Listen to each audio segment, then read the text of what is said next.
Ya Hızır, ya Nefesi Başköylü Hasan Efendi, Pirima, Turba Değdirme, Başköy'dür. Başköy'e Erzurum'a sev hiç kilometredir ya. Berendit naib ya. Ne kadar devam. Başköy'de Efendi itkaş ya o. Turba itkara, Turba Hanım'a devam. Van'ın Ra'ya ana da başlamış bana. Çünkü Van'ın Ra'ya Talip de başlamış bana. Başköy'ün hem Van'ı, Pirimah'ın Van'ı. Pirimah Van'ın Ra'ya Talip de başlamış bana. Çünkü ana da başlamış bana. Van'a doğuşta ispat olmayan hiçbir şey gerçek değildir diyor. Doğuştan olmayan yani ispat olmayan hiçbir şey gerçek değildir Van'ın. Çünkü Van'ı düşmanıyla dost olan dostuyla düşman olur. Pirimah Van'ı. Hak kaçıyor. Hak kaçıyor. Na ortada vazi zede kes Mame mitkal ance mitkal madı ba al-Hadrasum. Turba dermem hakab başkilde Hasan Efendi Kasekeno. Pirim Hasan Efendi Kasekeno. Başkili kulesi aynı zamanda Mevlana inanmıyorum yok Mevlizo. Gül için etme efkarı feryat. Uyma nefsine gel etme inat. Çölde kırılır kol ile kanat. Sendedir günah kusur sende. Sendedir günah kusur sende.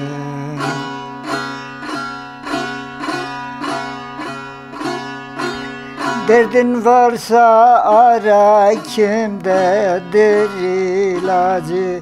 Derdinin dermanı ol başının tacı. Ray hakikattir güruhun acı. Cadeyle muhabbeti halet pişir. Cadeyle muhabbeti halet pişir. Ya Ehl-i Beyt, Tosamat ismet teslimi, zalim haksız münafık kelime. Samarı bayren nevecine.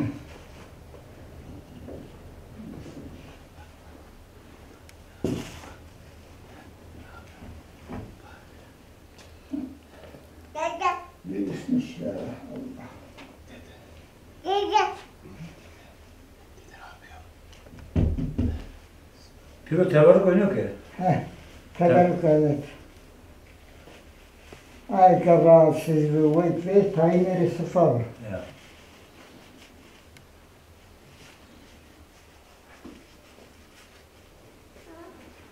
Vano yer gök yokken biz var idik.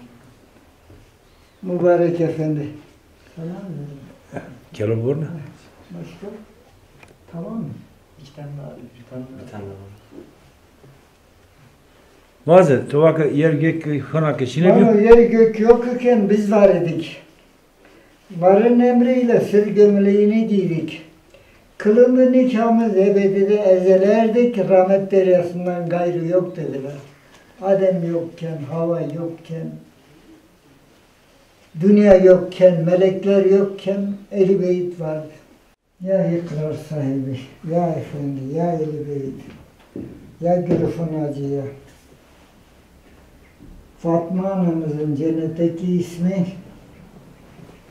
Naciye'dir. Hazreti Ali Efendimizin cennetteki ismi Naciye'dir. Biz bunlara Gülüfün Hacı deriz.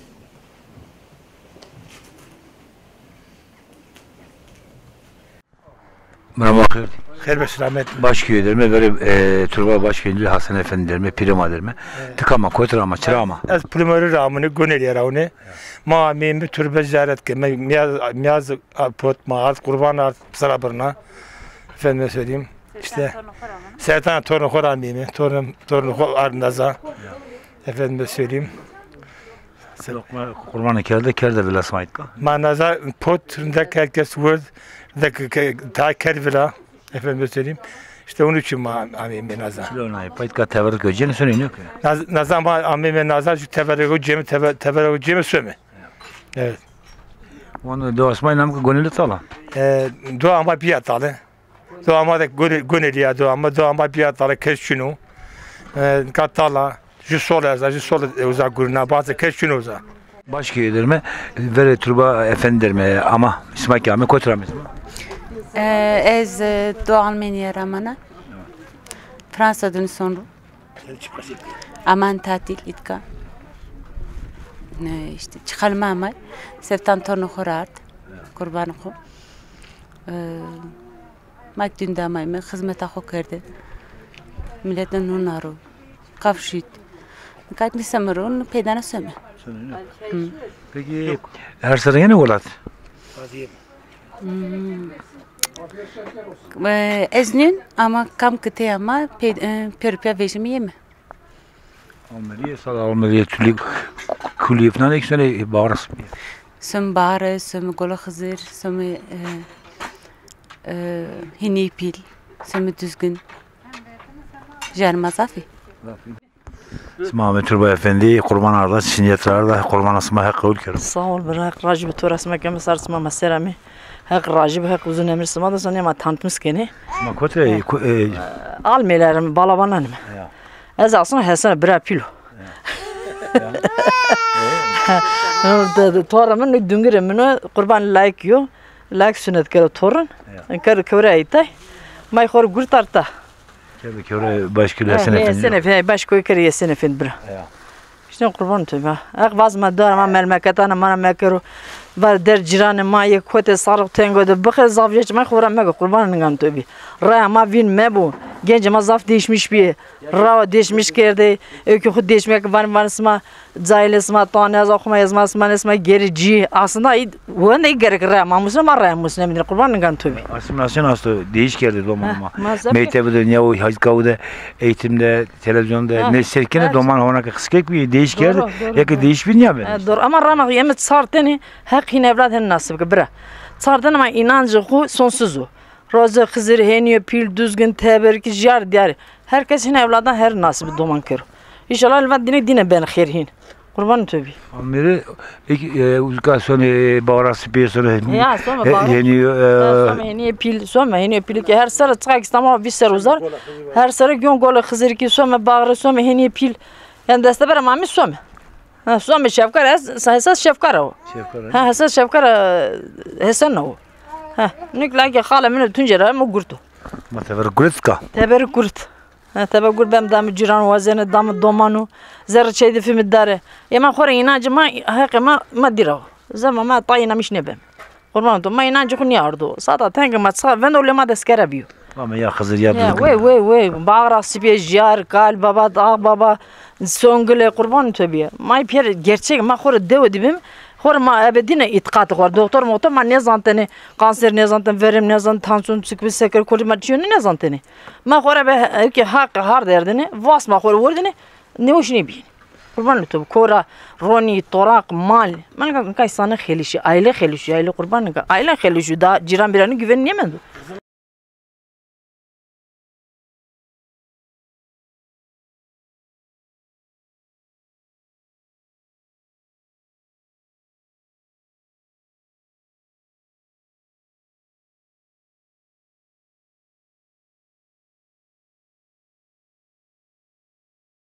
Pero haka efendi mara tena kasibike. Çikitiyor mara haka efendi tena kasibike.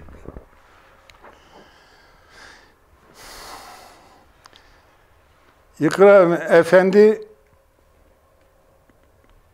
benim öz babam değil.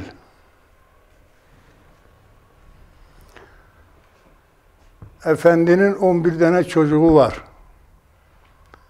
Fakat hepsi Hakk'ın rahmetine kavuşmuşlar.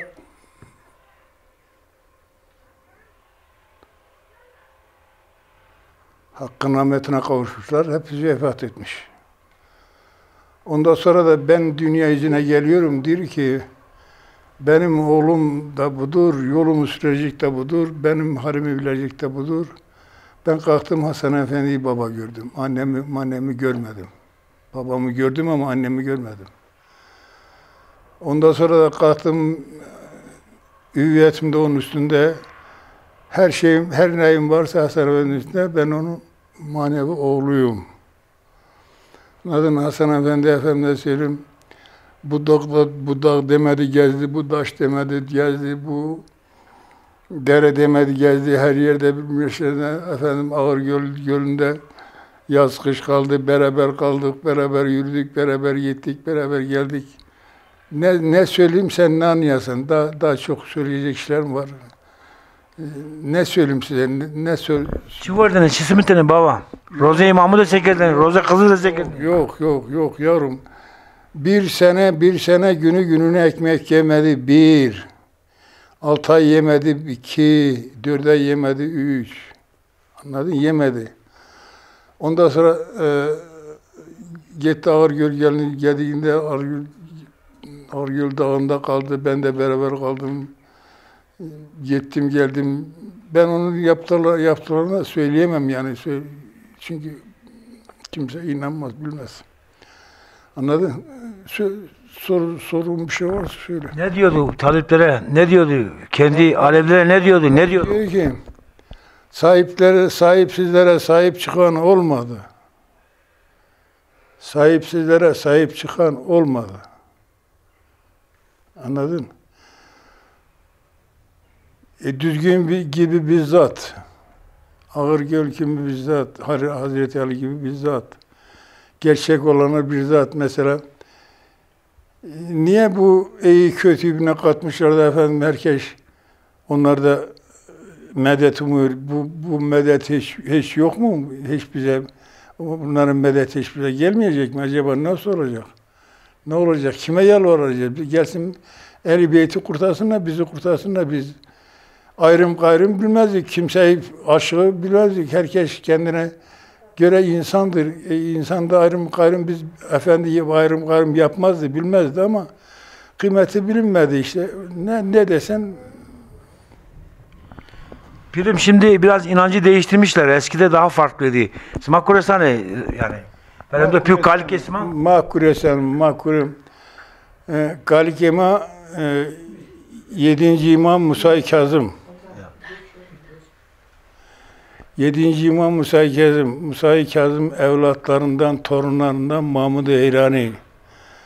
Mahmud-u Heyrani evlatlarından ve torunlarından Hacı Kureş. Onun evladı ve torunlarından Hacı Kureş'in torunlarından Tunceli'ne gelen Hacı Kureş.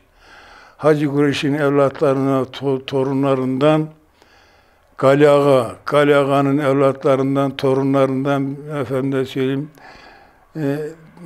Sarıkaya'da buraya gelenler Gali Ağa, Gali Ağa'nın oğlu İbrahim Ağa, İbrahim Ağa'nın oğlu Kamer Ağa, Kamer Ağa'nın oğlu Hacı Hasan Efendi, Hacı Hasan Efendi belinde düşüş oğlu benim, eğer oğlu sorarsan işte benim. 53 tane dedem var, kendim Kureyşanlıyım, babam da Kureyşanlı, eğer kabul olursa öyle. Pirim bir şey söyleyeyim. Dedeler maaş alsın mı devlette? Yoksa pirler maaş alsın mı? Yoksa gitsinler taliplerine gitsinler. Vallahi dedeler talipler gider, talipler ne verirse hak odur. Maaş almasınlar diyorsun. Ne maaş alsın ya? Ne maaş alsın? Maaşı bir dede gidecek efendim söyleyeyim. Şey yapar tabii onda bir şey lazım mı? Öyle bedava olmaz ki. Bedava olmaz ama taliplerini verir ama hükümetin verir. Ben oraya kalmayacağım ama madem ki camilerin bilmem nelerin hükümeti varsa Alevilerinde cemevler var. Onlar alsınlar da bu dedeler niye almasın ki yani? Niye almasın ki? Ya bizim hakkımız da var da. Biz de askerlik yapıyoruz, vergi veriyoruz, bu ülkenin vatandaşıyız. Bize hakkı, eğer bize diyorlar ki efendim bunlar Aleviler. Peki Alevi ise onlar Muhammed'i seçiyorlar değil mi? Diyor, mesela Muhammed hepimizin peygamberi. Peki onlar peygamberi biliyor da. Peki Hazreti Ali ile Hazreti Muhammed birbirinin emisinin oğulları. Biri Abdullah'ın oğlu, biri de Abu Talib'in oğlu. Muhammed benim dedem, senin neyin? Ana Fatma, onun kızı. Ana Fatma, Muhammed'in kızıdır, Hazreti Ali'nin ailesidir. Evet. Anladın mı? Zaten derde davaya ağıran bir Fatime Tüzüre var başka.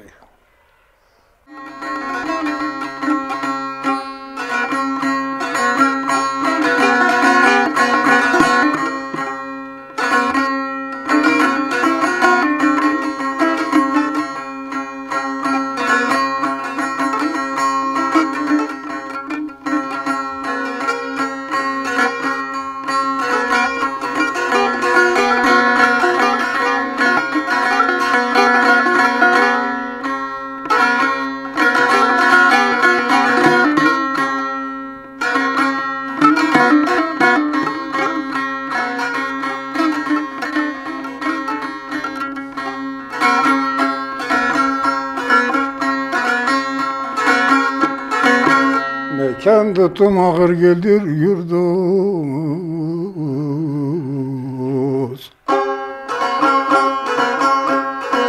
Mekan tutum ağır güldür yurdumuz.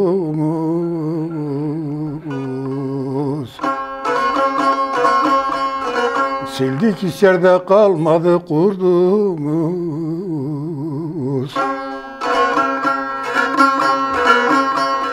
Asla kimsede yoktur korku derdimiz.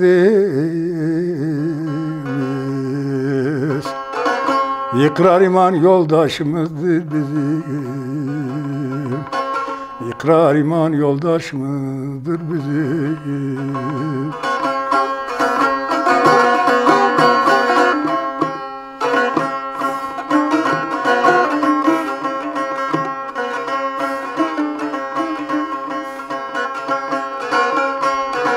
İkrar iman yoldaş olsa ne olur?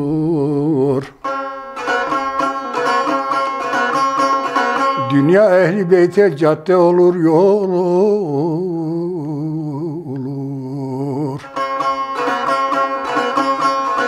İnsanlar birbirine talip kul olur. Hakka doğru gider yolumuz bizim. Hakka doğru gider yolumuz bizim.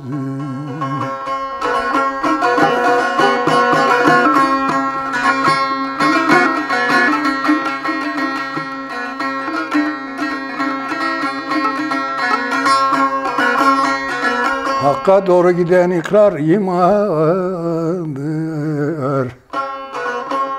Hakka narın kalbinde ulu meymandır. Ulu divanın kurulacağı zamandır. Hakimler divanında da var çok bir. Hakimler divanında dava var bizim.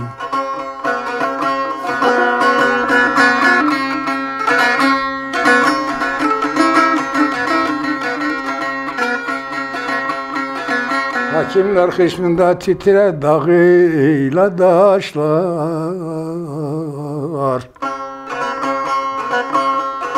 Nicesin gözünde dökülür kan ile yaşlar. Dünyaya güvenen zenginler başlar.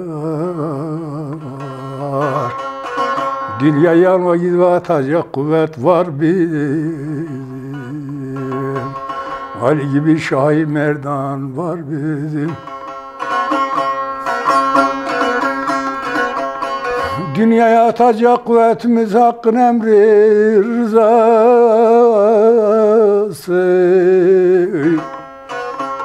Mukadderatın yazdığı kader kazası. Kanunu görmemiş zalimin vücudu ezası. Mukadderatı kıyamete atacak hakkımız var bizim, var bizim.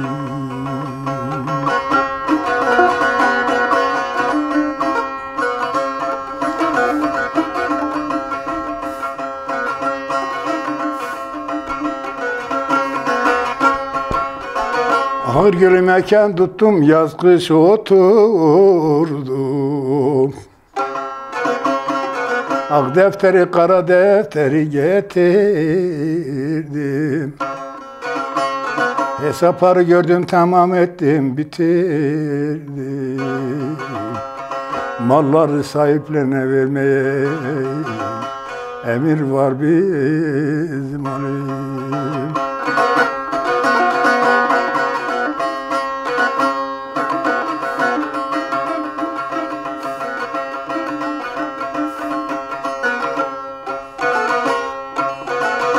Hasan Efendi ezelde koyunun çobanı.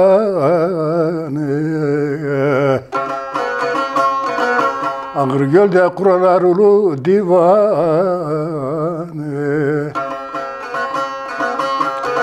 Ayıracaklar birinde insan ile hayvanı. Hakikat meydanında meydan var bizim, var bizim. Piro başköylü vatanı, efendi vatan halini sevenu, halina millet sevenu. Valla eğer hak sahibi gelir de hakka sahip çıkarsa biz kurtuluruz. Yok öteki efendim ben geldim kurtarım, ben geldim kurtarım, öteki ben geldim kurtarım yok. Hak meydana gelir, eğer ulu diyor meydana gelirse herkes kurtulur. Ulu diyor meydana gelmezse işte görürsün. Herif Allahu Ekber diyor, adamı kesiyor. Böyle Müslümanlık olur mu hiç ya? Böyle iş olur mu? Böyle bu zulüm olur mu? Nasıl olur bu? Merhaba. Merhaba. Şu anda Efendi'nin türbesindeyiz. Başköylü Hasan Efendi Pirimizin türbesindeyiz. Kendinizi tanıtır mısınız? Ben Hasan. Hasan Doğan. Ne iş yapıyorsun? Neyle meşgulsün? Ben Cem TV'de çalıştım bir ara. Evet. Hasta oldum. Bıraktım işleri. Emekli oldum. Öyle mi? Burası ne zaman? Cediniz. Evet. Dedem. Dedem evet. Hasan Efendi'nin oğlunun torunu. Evet. O Hasan Efendi'nin torunuyum. Kız torunu. Kız tarafında torunusun. Evet. Kız torunuyum. Naza mekanı başköylü Hasan Efendi yok. Ezik bomusuruzu namemi Binali Doğan dede o. İstanbul Erikli Baba dergahında ezuza hizmet okun. Deshiri seriyor uzaru. İtamı izini Naza mekanı Efendi yok. Matıra Efendi vatini. Efendim zamanıyla diyor yani efendi Veşene Efendi Zanun Ağırgöl'de efendi mekan guretbi uzak mı anca efendi diyor Ağırgöl'de efendi hatta mezara huya vereni yani uzak vasbi daha sonra naza nasip bir Nika efendi erenlerden o. Yani Rayamade hiçlik makamı dediğimiz o erenlerin o sır kapısını açan erenlerden o. Yani dünyayı daha yaşarken terk eden. Yani dünyayı daha yaşarken terk eden ve kendini fark eden efendi. Efendi hem yaşam içerisinde yani yaşarken hem de Hakk'a yürüdükten sonra bizlere büyük bir varlık bıraktı. Dünyadaki yaşamın ve yaratılışın gayesini bizlere en iyi bir şekilde gerek yazdıklarıyla gerek de yaşadıklarıyla bizlere büyük bir ders vererek gitti efendi. Yani hem zahir hem batında haber veren bir zattı başköylü Hasan Efendi. Onun için yaşadığı dönem içerisinde işte keramet ehli dediğimiz o batın menzilinde yol alan efendi o gün itibariyle de insanların gönüllerinde yer almış. Hakka yürüdükten sonra da insanlarla o manevi bağı kopmamış efendinin. Yani o hani gerçek ölmez, don değişir, paktır efendim diyoruz. Efendi hala insanlarla irtibatı olan, onların manevi dünyasında hala insanlarla bağ kurabilen böyle bir veliydi başköylü Hasan Efendi. Tabii şimdi hiç kimseyi bir yere zorla bağlayamazsın. Yani güçle, kuvvetle bir yere bağlayamazsın. Ama efendiye tabi olanları da koparamazsın. Yani efendinin öyle bir gönül bağı kurulmuş, öyle bir gerçeklik yönü var, öyle bir keramet yönü var, öyle bir belagat yönü var başköylü Hasan Efendi. Onun için şeyden haber veren, yani ötelerden haber veren bir evliya başköylü Hasan Efendi. Onun için başköylü Hasan Efendi'nin herkese yeter. Yani buyur. Başköylü Hasan Efendi pirimiz yolu anadan başlatıyor. Yolu anneden başlatıyor. Yolun başı diyor anadır diyor. Naciye'dir. Naciye diyor ana Fatma'dır diyor. Yolun başı anadır diyor. Bir de diyor döngüde yola herkes taliptir diyor. Yol taliplikten başlar diyor.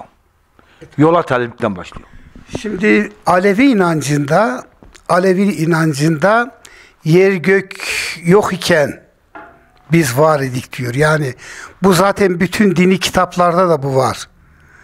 Yani dünya var olmadan önce sırrı küntü kenz dediğimiz, elestü bezmi dediğimiz ruhlar aleminden bütün kitaplar yani İncil'i, Tevrat'ı, Kur'an'ı bundan bahseder. Yunus'un dediği gibi ete kemiğe büründüm, Yunus oldum göründüm. Peki ete kemiğe bürünmeden önceki hal neydi? Yani daha dünya yaratılmadan nefisler yaratıldı, dünya yaratılmadan ruhlar yaratıldı.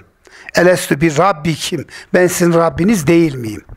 Şimdi orada dünyaya geliş, yani ruhlar aleminde ruhların vücut bulması.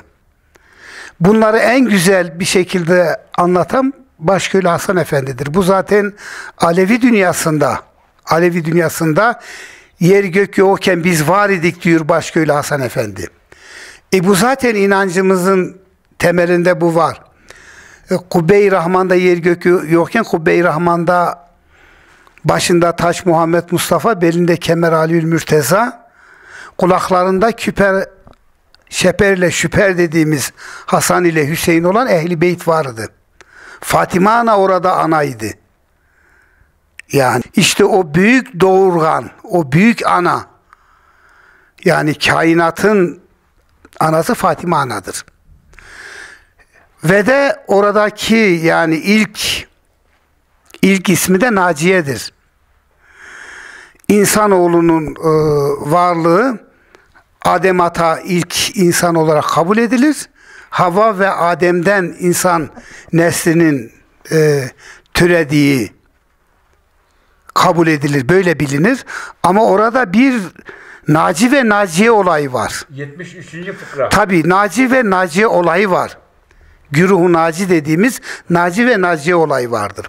Orada Naci Hazreti Adem'in pak ervahıdır. Havva ile ilişkisi yoktur. Hazreti Adem'in pak evrahıdır. Naciye'de sır gelmiş deniyor. Naciye de Allah'ın emriyle gönderilmiş. Yani Havva ile Adem'in cennetten sürgün olayı değildir. Ma hayır değil. خير بالسلامات Çıtıra. رندو سمات ستري رندي Tu espe nametu çıkma.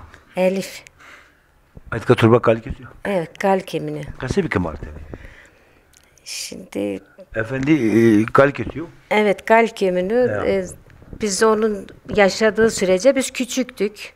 Yani aklıma gelenleri söyleyeyim. Küçüklerdiler ama biz küçükleri hepsini severdi, kucaklardı. Bizler çok severdi dedem. O zaman küçüktük pek şeyler ama şeylerini anlatıyorlar mesela. Diyelim onun kerametlerini anlatıyorlardı. Dedem bizi çok severdi. Ama şimdi Cem'de... Deden her şeyi yemezdi, her şeyi içmezdi, He. hak bilirdi, Evet. hukuk bilirdi. Kimseye eyvallah demezdi, mazlumun, fakirin yanındaydı. Evet. Ziyaretlere gezerdi. Ağırgöl'de çok kalmış, Ağırgöl'de çok kalmış, Düzgün'de kalmış, Büyükçeşme'de kalmış. Hatta babaannemi bir ara yanına çağırdı. Babaannem de beni götürdü. Büyükçeşme'de ben 15 gün onun yanında kaldım. Küçüktüm. Bizler çok severdi Hasan Efendi dedem. Biz de şimdi bak onun her sene yanına geliyoruz. Onun türbesini ziyaret ediyoruz.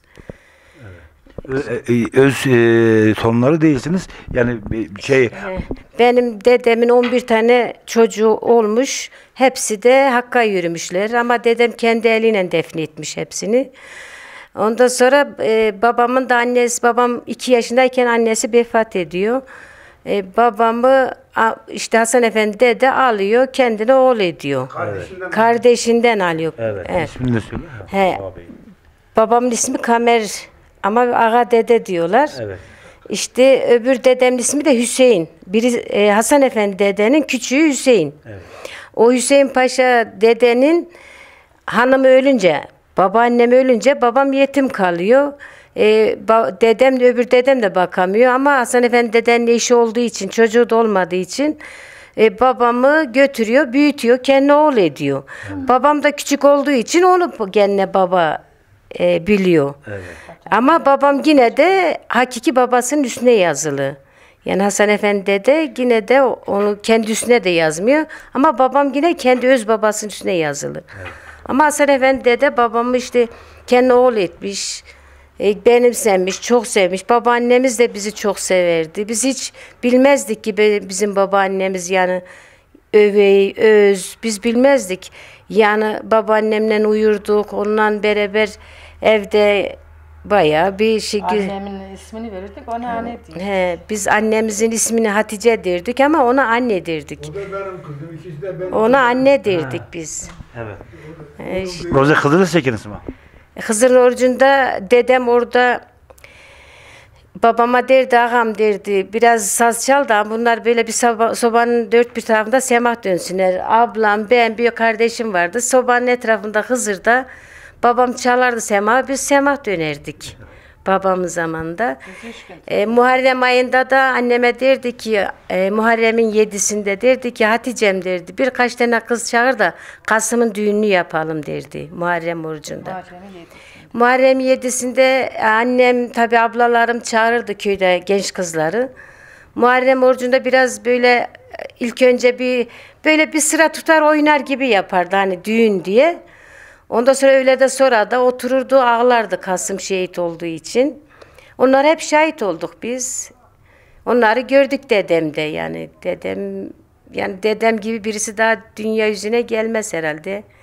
Gelmez de yani. Kendisi gelir inşallah. Kendisi inşallah gelir bir daha gelişte. Biz onu bekliyoruz yani. Yani kimseyi kırmazdı, kalbini kırmazdı. Herkesle iyi geçinirdi. Yani dedemin hakkında bir şey söylesem de ben ona tam şeyini söyleyemem. Bitmez yani şeyleri. Çok teşekkür ederim. Mesela siz Cem'de bahsettiniz.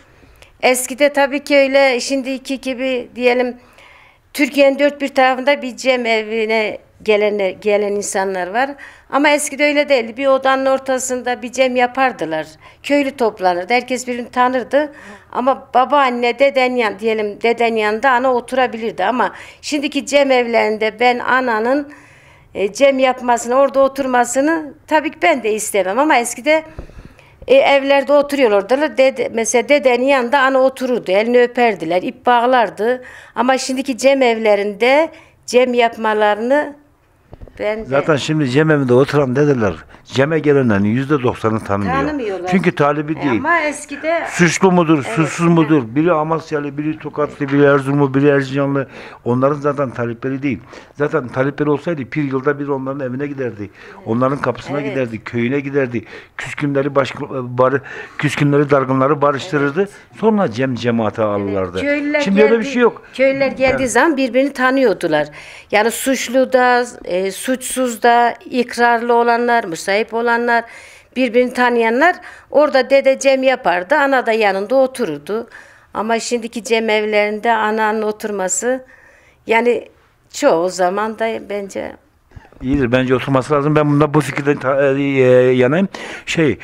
Yani musahiplik cemi yapılırdı. Yılda bir bizim bu Ocakzade'de buradaki pirlerin, mürşitlerin evlerinde ziyaret vardı. Ziyareti çıkarırlardı. Kurban keserlerdi. Hızır'da, Muharrem'de döngüleri vardı. Küskünleri barıştırırlardı. Kimse onları kırmazdı. Karakola gitmezlerdi. Mahkemeyi bilmezlerdi. Tapu dairesini bilmezlerdi. Pirler, mürşitler giderdi. Tarla alırdı diyordu. Aşağıda bir taş koy, bir taş yukarıda. Bu taraf senin, o taraf senindi. Kimse o sınırla oynamazdı yani. İsminiz ne? Fadime. Siz kendinizi tanıtın, anlatın. Dedenizi anlatın, annenizi anlatın. Bak burada türbedeyiz. Onun mekanındayız. Başköy'de pirimizin mekanındayız. Pirimiz kendi nefsini, diyor ki pirimizin bu lafını hiç unutmuyorum. Hacıma diyor ki yol pirlerde bitti, talipte devam ediyor. Bilmiyorum. Yol pirlerde bitti, talipte devam edecek diyor. Böyle bir şey diyor. Nefsini terbiye etmeyen diyor pir olamaz. Aynen öyle. Hasan Efendi de doğrulukta yanaydı, insanlıkta yanaydı. Her şeyde kendini yani mahrum etti, nefsine hakim oldu. Her şeyi ne yiyip içiyordu? Valla sadece koyun sütünden koyun eti, koyun yoğurdu. Sabahları bir kaşık kuyruk yağından bir kaşık bal yiyordu. Karıştırıyordu. Tabii biz Elif'in de kız kardeşim de dediği gibi küçüktük ama onun hizmetini yapıyorduk. Mesela ona kuru dayranı eziyorduk elimizden. Evet. Çanakta. Annem ona ekmek sarımsaklısı yapıyordu. Onları yiyordu. Geçen hafta Ağırgöl'e gittim. Onun mekanını gördüm. Çok duygulandım. Senelerce orada kalmış. Kuş uçmaz, kervan geçmez. Yani orada herkesin haddi değil kalmak. Çok duygulandım orada. Hasan Efendi dedem zaten Hakk'a yürüdüğü zaman da benim aklım iyice kesiyordu. O gün yine bizim misafirlerimiz vardı. Annem bana dedi koyunları kırttık götür yunlarını yıkayak. Ben çaya götürdüm yine misafirlerimiz geldi. Babam onlara davar kesti. Yediler dedem habire ağam ben gideceğim diyordu. Babam da zannediyor yine Ehl-i Beyt'in içine gidecek. Sonra ben böyle sofrayı topladım. Yemeklerini yediler. Konakta aşağıdama götürdüm. O anda dediler Hasan Efendi dedem Hakk'a yürümüş. Öyle yani annesi öyle oldu. Sonra 6 ay sonra rüya gördüm. Geldi. Dedim bu niye geldin? Dedi geldim anneyi götüreceğim. Babaannemi. O da 6 ay sonra mı vefat etti? 6 ay sonra vefat etti. O da çok hastalanmadı. Hızır'ın orucuydu. Hızır'ın orucu bitti. Ondan sonra anne de Hakk'a yürüdü. Ben Düzgün Baba'da Heniye Goze orada Vahu Sen astı. Vahu Sen merakasiker vak efendi ama çema şapemi sandır biyo vergi verdim mal sekiyordu vatı hu baba vatı hu mekeri vatı baba vergi mal benim vatı tane gula değil ki zajiye böyle vabulu anca uyuyordu uyuştura muradı işi uzgaçıydı vatı mavatram ne gibi. O canlıyor Batı'yı. Yani kurdun da hakkı var demiş ya tam. Bırak götürsün bir tane demiş. Bağırmayın, kurdu kovalamayın demiş. Öyleydi. Bizim evde de mesela bir tane affedersin köpeğimiz vardı. Onun ismi Dumo'ydu. Babama Hasan Efendi dedem ağam diyordu hep. Evet. Ağam diyordu. Onu siz tanımazsınız ama o burada ben biliyorum onun kim olduğunu. Kimin ruhu olduğunu veya. Evet. Biliyordu yani. O da bize o köpek de yani çok sadık birisiydi. Ekmek mesela teknedeydi eskide teknelere pişirirler.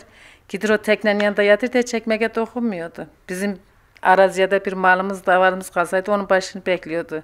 Hacatlarımız kalsaydı onun başını bekler köye gelmirdi bizle beraber. Öyle işte. Kız var mı şimdi öyle pirlerimiz, müşterilerimiz, analarımız? Belki vardır. Vardır. İnşallah vardır. Evet. Olması da gerekiyor yani. Ne diyorsunuz? Bir bayan olarak, bir pirin torunu olarak, bir ana olarak Alevilere ne diyorsun? Ne yapsınlar? Bir araya gelsinler, fakirine yardım etsinler. Dedem diyordu Alevilerin suyunu kesmişler, değirmen dönmüyor. Artık kim döndürecek bilmiyorum. İnşallah kendileri gelir, suyu bağlarlar, Alevilerin değirmeni de döner. Tellalımız yok diyordu mesela. Tellal bunlar, sizsiniz. Tellal, yani öyle diyordu, bizim tellalımız yok ki bizim sesimizi duyuralım. Herkesin tellalı var, bağırıyor, bizim tellalımız yok. Ali'yi çok severdi. Ali'ye tabi olun diye. İmam Hasan'ı severdi. İmam Hasan, İmam Hüseyin. Hepsini severdi. Zaten onların şeyinle, hasretinle gitti. Hasan Efendi değerli bir zat. Son ki Kıtave Efendi var, Hasan Efendi beşlerden biridir. Beşler kame Muhammed, Ali, Fatma, Hasan, Hüseyin'dir. Kıtave Efendi de Efendik beşlerden biri o. Efendik Beyte de var ki yer gök yokken biz var idik. Varın emriyle sır gömleğini giydik. Ebedi ezele erdik. Rahmet deryasından gayrı yoktur. Rahmet deryası Fatma Ana. Naciye Ana. Fatma Ana. Fatma Ana'nın cennetteki ismi Naciye. Hazreti Ali'nin cennetteki ismi Naci. Ve man nayrava mı güruhu Naci. Kendi kendini fark etti. başka bir deva, başka bir varlıktan içinde kendini gördüğü için o zaman işte o başka bir hayat başlıyor. Ama bunların hayatı ebedidir. Şimdi bizdeki de bu ruhtu. Devri Adem'den beri binlerce defa dünyaya geldik gittik. O zatlarda da aynı devri daim vardır. Aynı devri kayyum vardır işte. Dersimi çok kafasına takmış pirimiz. Dersimi çok içselleştirmiş. Çok hissediyor herhalde 37-38'den önce. Çok geziyor. O konuda çok radikal düşünüyor. Bence bu coğrafyada en çok radikal düşünen insanlar birisi efendidir. Şimdi mübarek efendi şöyle dedi. Dedi evladım, Dersim'in ziyaretlerini gezdim. 38'den önce. Dedim ki gelin haksızı, zalimi, kötüyü ıslah edin. Devletin ordusu gelirse masum mazlum gider. Sizin erenlere dedim, evliyalara, sizin ordunuz var. Sizin kuvvetiniz var. Sizin her türlü gücünüz vardır. Bu haksızı, bu zalimi, bu kötüyü durdurun. Dedi Dersim'in evliyaları, erenleri, velileri sözümü dinlemediler. Batin'de karar aldılar. Dediler ki işte Dersim kırılacak. Diyor artık ümidimi kestim diyor. Pülümür can kurtaran asıl eski ismi Kertebek derler. Ya. Oraya adımımı koydum. Dedim buradan aşağı Dersim size ait, buradan yukarı bana ait.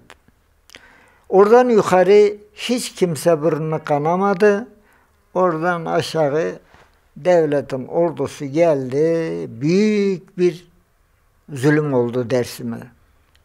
Çoluk çocuk, kadın, suçlu suçsuz. Kimisine gaz töktüler, yaktılar. Ana karnındaki çocuğu çıkardılar, süngüye taktılar. Her türlü zulmü hakaret ettiler. Bu zulüm hakaret Dersim davası şimdi Ulu Divan'da muhakemeliktir dedi evladım. Dersim davası Kerbela davasından daha ağırdır. Kerbela davasından Dersim davası Kerbela davasından ağırdır.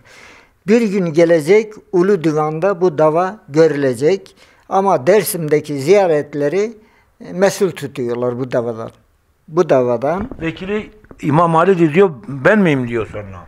O Dersim davasını diyor Hasan'la Ahmet arayacak. Bu Ahmet dediği Hozat'ta Kemak'ta mı? Yok. O vaziyette Şeyh Ahmet Dedegil'in bir zattır. Bu davayı Hasan Efendi ile o Ahmet'e verilmiştir. Hızır için ne diyordu? Hızır orucu tutuyor muydu? Şimdi Efendi benim yanımda Hızır orucunu tuttuğunu görmedim. Yalnız Efendi diyor ki Hızır diyor Ehl-i Beyt Hızır'ın orucunu tutuyor. Hızır'a kurban kesiliyor. Hızır'a oruç tutuyor diyor. Ama diyor Hızır Ehl-i Beyt'e yardım etmedi diyor. Keşke yardım edebilseydi. Keşke yardım edebilseydi. Peygamber'e de biraz sitem ediyor ama. Peygamberlere sitem ediyor. Evliyalara sitem ediyor. Allah'a sitem ediyor. Allah'ım diyor, Ulu Divan kurulduğu zaman sen de gel cevabını ver. Kitabında yazıyor. Evet. Allah'ım diyor, Ulu Divan kurulduğu zaman sen de gel ifadeni ver. Tabi bizim aklımız oralara ermiyor. Sözde Pir İmam Hüseyin'dir. Ulu Divan Hakimi İmam Hasan'dır. Efendinin deyişine göre.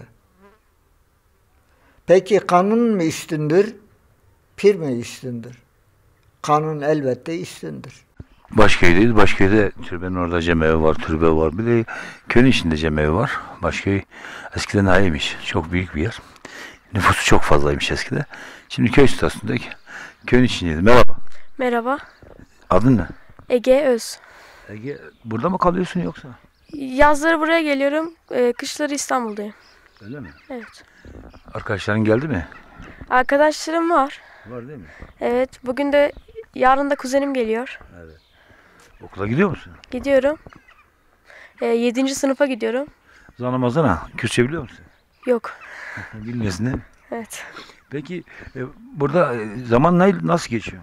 Zamanım bisiklet sürerek geçiyor. Gezerek geçiyor. Türbeye gidiyorum. Sonra dağlara falan çıkıyorum. Öyle zamanım geçiyor. Türbe Başköylü Hasan Efendi Türbesi değil mi? Evet. Oraya gelen giden çok var mı? Her gün bazen geliyorlar, gidiyorlar. Kurban kesiyorlar. Evet. Öyle. Senin adın ne? Kerem. Oraya bak Kerem. Kerem sen burada mı kalıyorsun? Köyde mi kalıyorsun? Ben İstanbul'da kalıyorum. Evet. Tatile geliyorum buraya. Evet. Köy güzel. Çok güzel. Ama burada sanki bostan ekmiyorlar. Sebze meyve yok burada. Ağaç. Yok uzak yerler. Uzak yerlerde tarlalar var. Bostan niye ekmiyorlar? Bilmiyorum onu. Burada bir de karga çok, kuş çok. Çok. Hem hayvanlarımıza bir yem attığımızda kargalar yiyor hepsini. Onlar yiyor. Niye burada karga çok? Bu köy. Şu karşıdaki Botaş tesisleri. Orası Botaş, evet. Evet. Oradan Bakü Ceyhan Boratı değil mi? Evet. Aferin. Köy yazın biraz kalabalık oluyor herhalde. Evet, çok kalabalık. Kışın herkes gidiyor, bir 3 ev kalıyor. Burada sağlık ocağı yok, okul yok.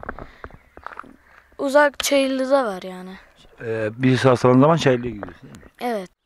Başköy'e Başköy ama kulesi o zaman ne zannedeyim. Merhaba. Merhaba abim. Teşekkür Burası, ederiz. bu köy hakkında bilgi. İsmin ne? Esma. Esma yok. Evet. Bu köylüsün? Bu köylüyüm, doğma büyüme. Evet. Bu köyün kızıyım, bu köyün geliniyim. Efendi neyiniz oluyor Başköylü? Amcam. Amcan. Hı hı. Nasıl biriydi efendi? Efendi çok iyi biriydi. Çok ermiş biriydi yani. Onu tanıtmak çok zor bir şey yani. Çünkü o 7 sene dağda kaldı. Ağırgöl'de. Evet. He, orada kaldı. Şimdiki cemevi'ndeki dedeler falan benzemiyor zaten hiç. Yok, benzemiyorlar. Benzemiyor. Şimdi nerede o dedeler? O keramet yok. O kerametliydi. Nereye gitseydi orada bir şey çıkarırdı yani. Hızır'da ne yapıyorsunuz siz? Hızır'da cem yapıyoruz. Oruç tutuyorsunuz. Oruç tutuyoruz 5 gün. Lokma yapıyoruz. Cem yapıyoruz. Bunları yapıyoruz. Eski köyün yeri burası değil mi? Eski köy orası. Niye oradan taşındı? Sel bastı köyü. Dağdan su geldi. Evleri su doldu. Devlet de burayı verdi. Yaptı. Allah razı olsun. Oturuyoruz işte. Evet. Peki burada hangi ziyaretler var bu köyde? Kırklar var yukarıda. Yukarıda. Kırmızıtaş var karşıda. Algız var aşağıda.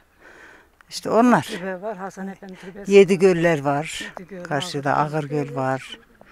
Onlar hep türbeler. Ben söyleyeyim. Ziyaretler yani. Ağırgöl Ziyaretler. var, Yedigöl Evet. var, He. Saba var. Peki Çok siz burada mı kalıyorsunuz yoksa yazlık Yok için mi? İstanbul'da yazlık için geliyoruz. Yazın geldik. İstanbul'da kalıyoruz. Burada hiç bostan ekmiyorlar, bir şey ekmiyorlar. Sebze meyve yok. Geç geliyorlar. Geç geldiği için de yetişmiyor. Onun için ekmiyorlar. Ali Rıza Çevik. Kaç yaşındasın Ali amca? 78. 78. Evet. Bu köyde doğdun, bu Bu köyde köyde yaşıyorsun. doğdum, bu köyde büyüdüm, bu köyde. Neyle uğraşıyorsun? Geçimi neyle sağlıyorsun? Çiftçilikle. Öyle mi? Evet. Emekliliğin var mı?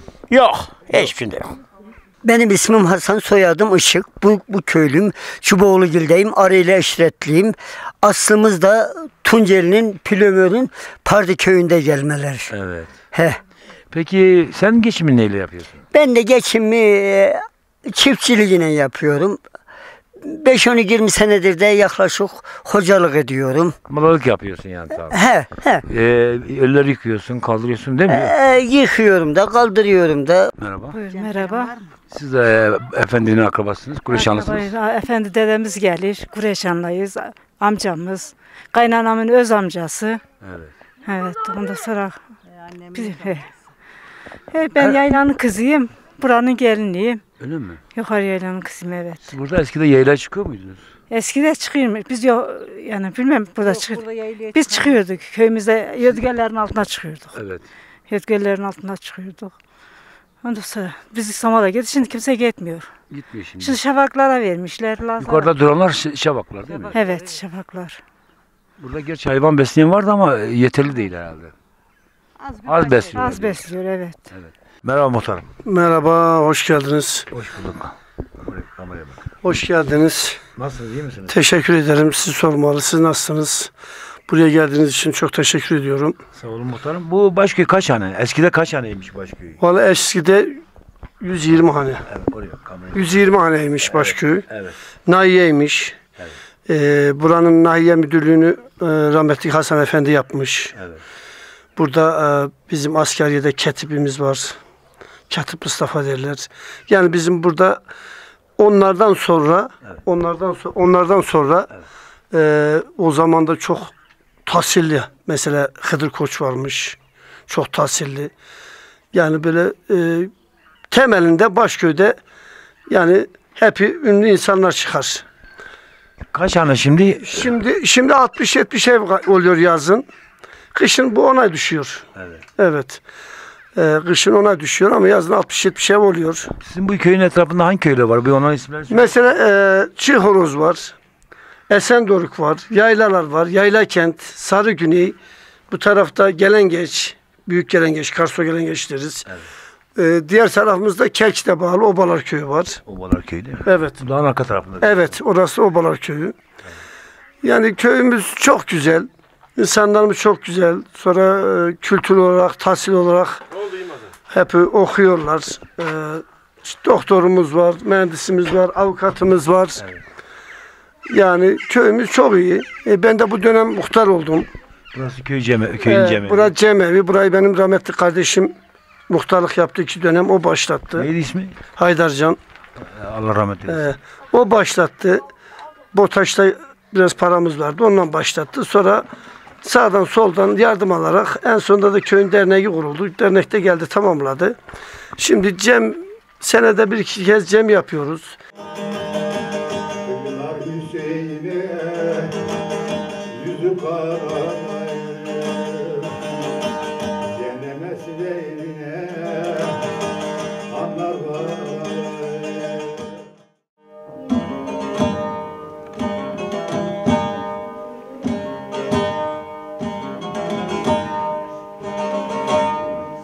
Buradaydın, bugün mü geldin?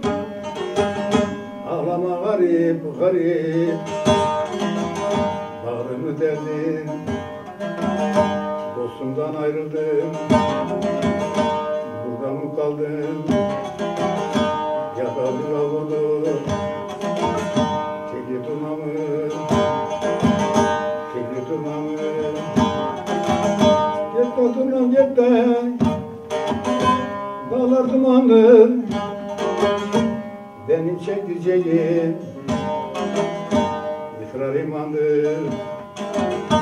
Dostundan ayrılan halı yamandır. Yabancı vurdu, çekti dumanlı. Git de durmam gitme, dağlasan da Muhammed Ali yok mu dilinde, müsahibim kalmış kenar elinde, yaralı olmuş çekil dumanı, yaralı olmuş çekil dumanı.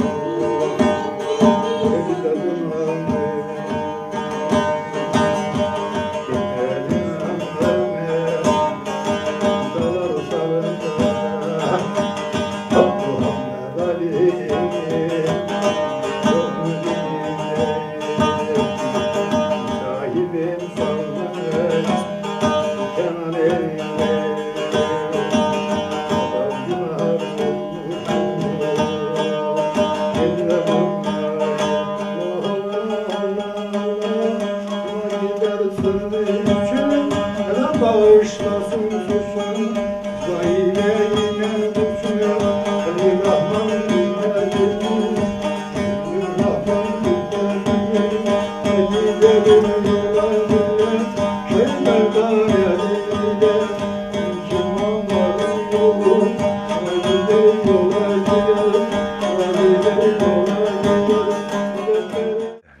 binde bir metre vaş dedi bana bu şeydi bana niye gidiyoruz burada masekine porne selam hürmet olsun. Na başka yere dot zanıma kasekine hatta cephet raştı ediyor zanıma kasekine naşalli ta zanıma o bir akıyor daha ki vazi zanıma o bir akıyordum. Milletle ama koyma ama.